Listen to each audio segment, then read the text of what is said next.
From our world-class Australian campus, our passionate lecturers are able to educate trials riders from all over the world. Are you ready to learn? Welcome to the University of Trials.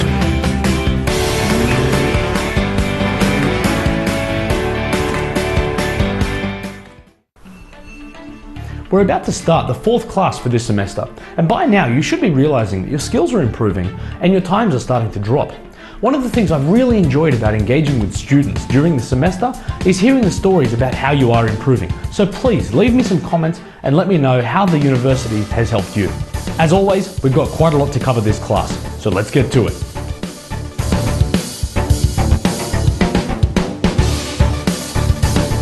If you've been playing Trials for a while, I'm sure this is something you're used to seeing, but what I wanted to discuss today was some techniques for minimizing your faults and to actually show you how important it is to get the number of faults down before you ever worry about how long it takes you to get through a track.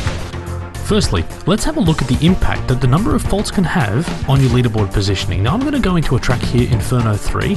I'm going to scroll through all of these guys who play this game way too much with 0 faults and have a look at someone a little lower down the list, like this inexperienced rider for example. Or maybe we'll go to another couple of guys that I know. Let's focus on Alexander Owl and Ultimate Games. What you can see here is that Alexander Owl has 7 faults and a minute 33. Ultimate Games, on the other hand, has 13 faults and a minute 32. Ultimate Games was faster, but until he can get his faults down, it doesn't matter. What this therefore suggests is that every time you press that red B button, you're actually going to be going further down the leaderboard, so you've got to make every possible effort to not fault and to be able to recover from any situation. Now for the purposes of this lesson, I'm not going to get into all of the specifics about the techniques that you can use. What I wanted to show you is little tricks like this, rocking backwards and forwards to get yourself off a little ledge, being able to accelerate a bit to move yourself off somewhere where you're stuck, rocking back and forth on the bike here to be able to get your wheel out of a tricky situation. The key is to get through a track with the least amount of faults possible. The scoring clearly shows that that's beneficial. What I'm trying to encourage you to do is be as creative as you can, and only as an absolute last resort, hit the B button and accept the fault.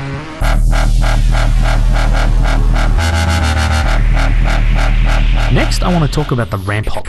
This is a type of obstacle where we have a ramp leading into a vertical ledge. Now I believe this has quite a specific technique, and I'm hoping to share this with you here. I want to make it very clear that this is very different to the type of technique I'm showing you here, where we're actually doing a bunny hop at the top of a ramp. The key thing that sets this obstacle apart is the ramp leading into a vertical ledge, and it's very important to spot them because you'll approach them all in very much the same way. So now let's talk about the technique. What you want to do is start from a seated position and start accelerating at the base of the ramp here. What happens is that your front wheel will actually lift up as a result of the acceleration and the fact that your body weight is toward the rear of the bike. Then what you do is lean forward, and this will allow your momentum to carry you over the top of the ramp rather than having to jump. The key thing to remember is to stop accelerating as you get close to the top of the ledge. If you don't, you run the risk of your rear wheel gaining grip on the top of the ledge, accelerating and actually flipping you backwards. Now it's just a matter of continuing to lean forward, and your body weight and momentum will get you over the edge. Now let's take another look at this without the brakes and see how it's done. But here's my favorite part. Now we can actually start using that technique on a number of other extreme tracks that you may not have even thought about. Here's an example on the wreck, and even though that was quite a short lead up to the jump, the exact same technique applied. Another example we've got here on Fishy Business, same technique. Even though there was a gap in that ramp, the same technique will work perfectly. And now that we know that this technique works even when there's a gap in a ramp, I want you to look at this obstacle here. Now this is pretty tricky, but if you just use a little bit of imagination, you'll start to see that it's the exact same obstacle. Now, using the exact same technique, when your body weight gets to the top of the ramp, you lean forward, you clear the jump quite easily. It may not look like it, but it is the same jump, and now that you know this, you'll be completing this with a lot more consistency.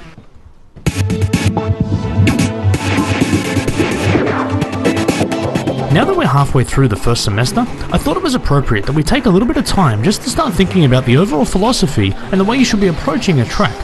We've been going through a number of lessons teaching you individual techniques, and what I want you to teach you now is about how to make a particular track easy. Now Dark City Run is not an easy track by any stretch of the imagination, but with a few of the techniques that we've taught you, we can actually make this track quite simple.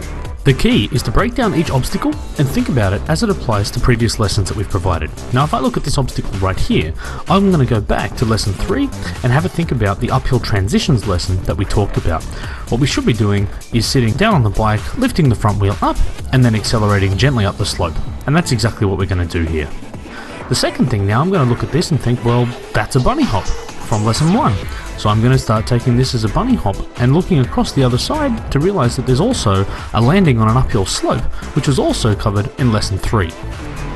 And finally, you're going to recognize this obstacle, that's a ramp hop, and we've just gone over that tutorial. As I just explained, sit back on the bike, accelerate, lifting the front wheel up, and then allowing your body weight to carry you over. Now I'm not going to go through the entire track today. I know there's a couple of obstacles ahead of this that I'm sure you're going to want help with, but for the moment, let's save them for a future lesson. What I'm trying to encourage you to do is think about each checkpoint as a standalone obstacle and tackle them individually. Find the easiest way you can get across them, find a consistent way to get across them, and if you've got to, try different alternatives like I'm showing you here to get across the obstacles in the most reliable way possible. The reason that I often suggest that new players to the series don't watch top replays is because a lot of the time it masks all of the individual techniques that are being used. What you can see here is a very sort of smooth and fluid transition from one obstacle to the next, but when you're just starting out, that's not the best way to ride. What you should be doing is stopping in between each checkpoint and just understanding what's happening in between the checkpoints instead of trying to fluidly transition between both of them.